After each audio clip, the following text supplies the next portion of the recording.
ভাইরা আমার, আপনারা শুধু কেন বিশ্ববিদ্যালয়ের ছাত্রদের সাথে খেলতে পারেন, আপনারা কেন মিলিটারিতে খেলতে পারেন না? মিলিটারিতে 56% কোটা কেন রাখতে পারেন না? আপনারা কেন মন্ত্রীদের কোটা রাখতে পারেন না?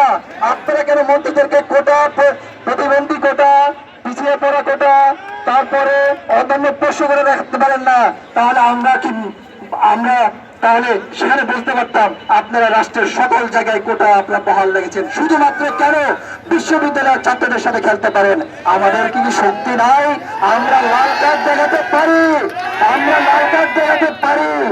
আমরা প্রমাণ করেছি 52 সালে, 54 সালে, 56 সালে, 62-তে, 66-তে, 69-এ, 90 সালে, এই সেই শহীদ মতিউরের স্মৃতি, যেখানে গণ অভ্যুত্থানের জন্য জীবন দিয়ে আজকে স্মরণীয় হয়ে আছে। আজকে আমরা আমাদের সেই পূর্বপুরুষদের রক্ত ধারণ করে আছি।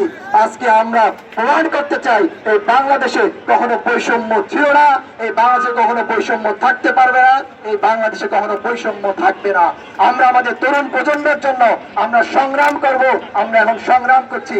আমরা প্রমাণ করব যে কোটা, বৈষম্য, বিভাজনের রাজনীতি এই ছাত্রদের মাঝে আর মুক্তিযুদ্ধ বা অন্যান্য কোটাধারীদের মাঝে যে বিভাজন ভবিষ্যতে রাষ্ট্রের জন্য যেটা ক্ষতিকর হবে, এটা কখনো বহাল থাকতে পারে না। তাই আবারও বলতে চাই, ভাইরা আমার, আমরা সংগ্রাম করেছি, 23 বছর সংগ্রাম করেছি। যদি প্রয়োজন হয় এই সোনার বাংলাদেশ করতে আমরা আরো 50 বছর আমরা সংগ্রাম করব। ধন্যবাদ ভাইরা আমার, ধন্যবাদ সবাইকে। আমাদের মাঝে এখন বক্তব্য দিবেন আমাদের বিদ্রোহী শান ভাই। আসসালামু আলাইকুম।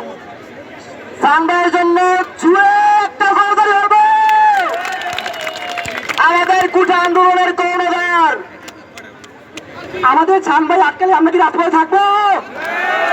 আমাদের মুন্না ভাই আটকালে আমরা কি রাজপথে থাকবো? আমাদের জসিম ভাই আটকালে আমরা কি রাজপথে থাকবো?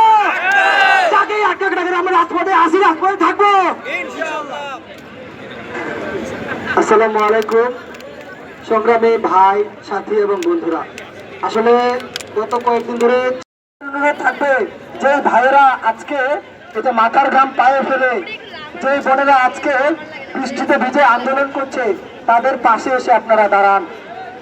আর একটা বিষয়, আমি সরকারের যারা পলিসি মেকার তাদের উদ্দেশ্যে আমি বলতে চাই, একটা বাংলাদেশ 1971 সালে স্বাধীন হয়েছে বৈষম্যের বিরুদ্ধে লড়াই করে।